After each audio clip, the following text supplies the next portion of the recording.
E aí, pessoal, tudo bem com vocês? Estamos de volta aí para mais uma semana do nosso curso de gestão empresarial, não é isso? Espero que vocês tenham tido uma excelente semana, uma boa semana, né? Os dias aí estão bem difíceis, mas a gente acredita que nós estamos já, pelo menos na reta final disso daí. As coisas dos próximos meses já estarão voltando ao normal, né? Com fé em Deus. Deus nos ajude, nos proteja. Espero que esteja tudo bem com a família de vocês, né? Tô começando a aula já assim. Mas é que a gente precisa sempre trazer boas palavras, né? Então, essas são as minhas palavras para vocês aí, meus alunos, para essa semana, tá bom? Gente, falando um pouquinho aí do curso de gestão empresarial, deixa eu arrumar um pouquinho essa câmera, puxar um pouquinho mais para cá. Isso, garoto. E o curso de gestão empresarial, né? Nós vamos aí para mais uma aulinha semanal e tentando centralizar aqui. E nós vamos dar continuidade de onde nós paramos, tá? Nós estávamos falando sobre exames admissionais, né? Exames admissionais, exames demissionais, tá? A importância de uma empresa, ela ter toda essa questão aí por exemplo, de estar sempre cuidando dessas questões referente à saúde mesmo do funcionário, né? A você, por exemplo, a gente não pode, por exemplo, mandar um funcionário, demitir um funcionário e aí esse funcionário estar doente. Tem uma série de fatores, né? Que eu abordei nas aulas passadas, tá? Na aula passada, né? E hoje a gente vai falar um pouquinho sobre o departamento de pessoal. Vamos continuar dentro desse tema, certo? E aí é a página 12. Tô aqui com a minha apostila. Pega a sua aí, por favor. Página 12, dá uma olhadinha aqui, ó. Página 12, departamento de pessoal. Eu vou falar com vocês, tá? A respeito do 2.4. Os documentos do empregado. Quais são os documentos dos empregados, né? Que documentos são necessários para a gente poder ter arquivado ali, né, na vida funcional desse meu funcionário? Quais são os documentos que a gente precisa ter para aprovar ou testar um monte de coisa dentro da empresa, certo? Então, é mais ou menos sobre isso que a gente vai falar hoje, certo? Sobre isso. E eu vou ler aqui um pouquinho e vou falar sobre alguns esses documentos, tá bom? O primeiro documento que aparece aí, ó, vamos lá, página 12, Departamento de Pessoal 2.4, Documentos do Empregado. Então, os documentos que deverão ser apresentados pelo candidato no ato de sua admissão são, primeiro, carteira profissional, tá? Carteira profissional é um dos documentos mais importantes do cidadão, certo? É um dos documentos mais importantes do cidadão. Por quê? Porque esse documento vai atestar quais foram os lugares que esse cidadão trabalhou. Então, trabalhou na quitanda do seu Jorge, trabalhou num supermercado, trabalhou no banco, trabalhou qualquer instituição, tá? Que registre esse funcionário, vai aparecer nesse documento, certo? Vai aparecer nesse documento aí, tá? E isso, registro em carteira, ele serve até para você provar para outras empresas que você já fez aquela função. Então, vou dar um exemplo para vocês, bem simples. Eu sou professor e aí eu comecei a trabalhar na escola Y. Comecei a trabalhar como professor lá. Aí comecei a trabalhar como professor, aquela coisa toda, estou trabalhando, dou aulas, dou as minhas aulas. E aí surge uma vaga para coordenação da escola. Surgiu uma vaga para a coordenação dessa escola. Quando surge a vaga para essa coordenação da escola, o meu diretor ou o dono da escola vira assim e fala assim: olha, eu gosto do seu trabalho, você é um bom profissional, você é uma pessoa que cumpre com as suas obrigações, tem uma boa didática, enfim, tem bom relacionamento interpessoal. Por que você não vira? Eu gostaria de convidar você para ser meu coordenador, né? Aí o funcionário vai olhar e vai falar assim: não, se a pessoa tiver esse interesse, né, de crescer dentro da área, tem pessoas que preferem ficar onde estão. Tem pessoas que preferem crescer, né? Eu sou do tipo das pessoas que preferem crescer e espero que vocês também sejam esse tipo de pessoas. E aí, o que acontece?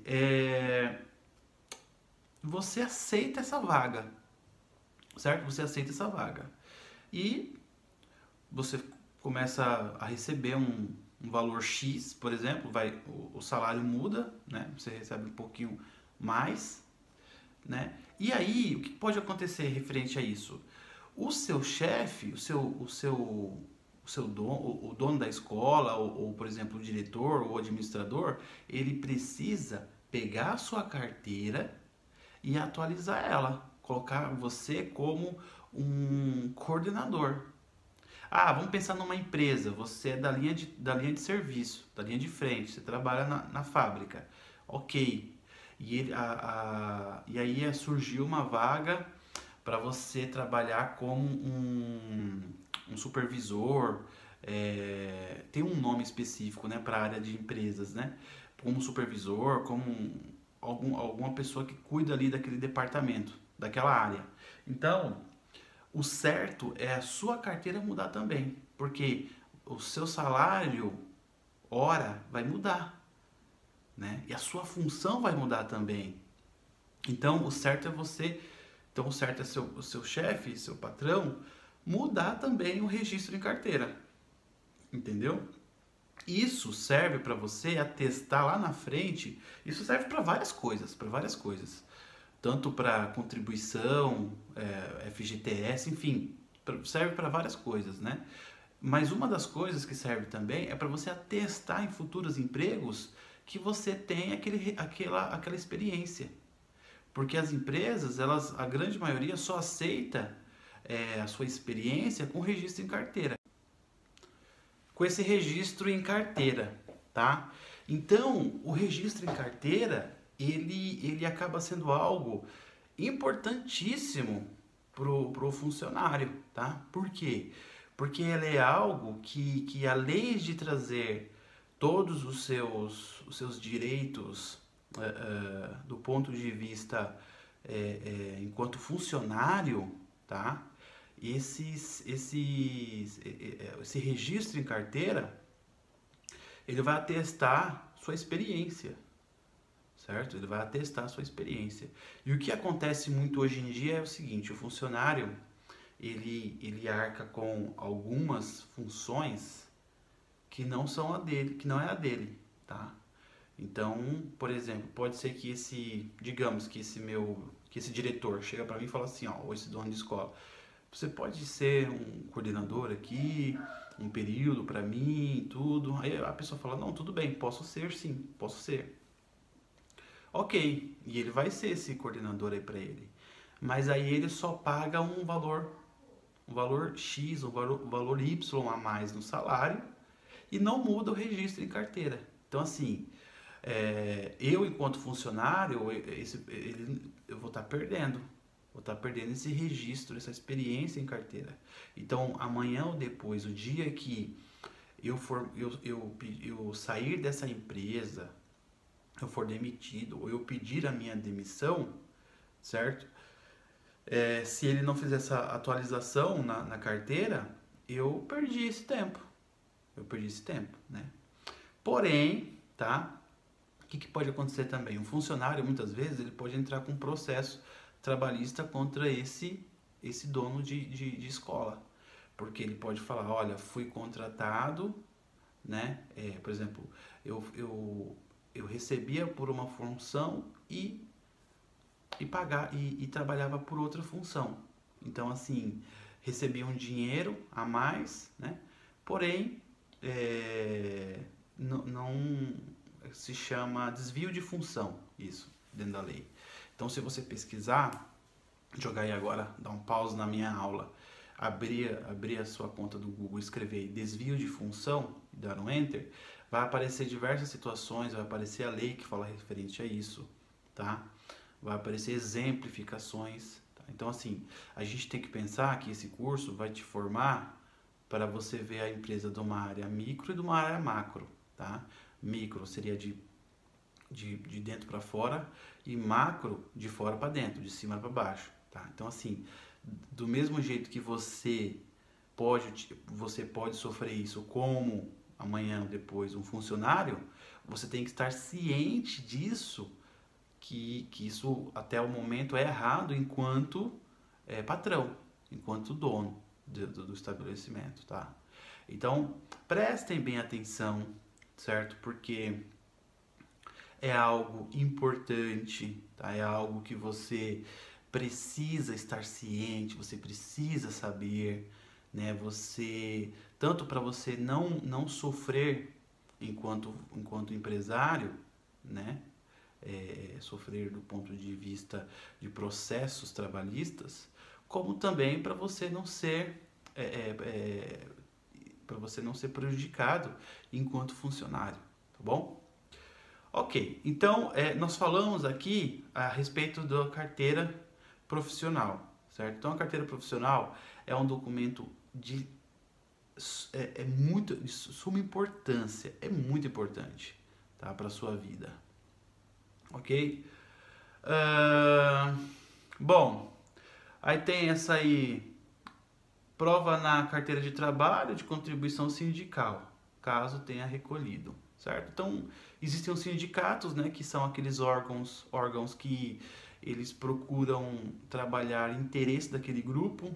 Então, por exemplo, tem o sindicato dos metalúrgicos, o sindicato dos professores, enfim, todas as áreas, não digo todas, mas muitas áreas têm sindicato. E o sindicato é o órgão, né, é um órgão, é tipo um colegiado, é um órgão que vai o quê? Ir à luta por melhores condições de trabalho para aquela área ou carreira, tá? No Brasil, por uma questão política partidária, certo? Essa questão de sindicato com o passar dos anos, tem perdido um pouco a força, tá? Tem perdido um pouco a força, essa questão dos sindicatos. Por quê, gente? Porque o sindicato foi atrelado a um ex-presidente que nós tivemos, tá? A força sindical foi atrelada a ele, tá? Assim, é importante a gente entender que o sindicato, às vezes, quem adere a um sindicato tem alguns benefícios, mas ele paga uma porcentagem ali do seu salário, tipo, tem sindicato que cobra 10, 20 reais por mês, 30, enfim. Isso aí vai de sindicato para sindicato, tá? Se a área que você escolher, tá? Se a área que você escolher houver, né, sindicato, é importante. Eu acho que é importante a gente trabalhar com o sindicato, porque geralmente os sindicatos eles têm ali um advogado 24 horas para você. Se você tiver alguma dúvida, se você estiver sofrendo algum assédio moral no trabalho, você pode ligar, pode perguntar, pode questionar, certo? Esse é o lado bom do sindicato, né? Aí tem um lado ruim do sindicato, que às vezes o sindicato ele vai atrás de uma luta, certo? Ele vai atrás de alguma benfeitoria, e em determinado momento o sindicato ele acerta-se ali algumas coisas com os patrões, com os donos, empresários, patrões políticos, e ele se vende, né? E ele decreta por encerrado a greve ou a paralisação, tá? Mas ao meu ver, né, eu acho que é importante a gente ser filiado a sindicatos, porque os sindicatos, eles, de maneira geral, eles têm os interesses deles próprios, infelizmente, né? No Brasil existe isso.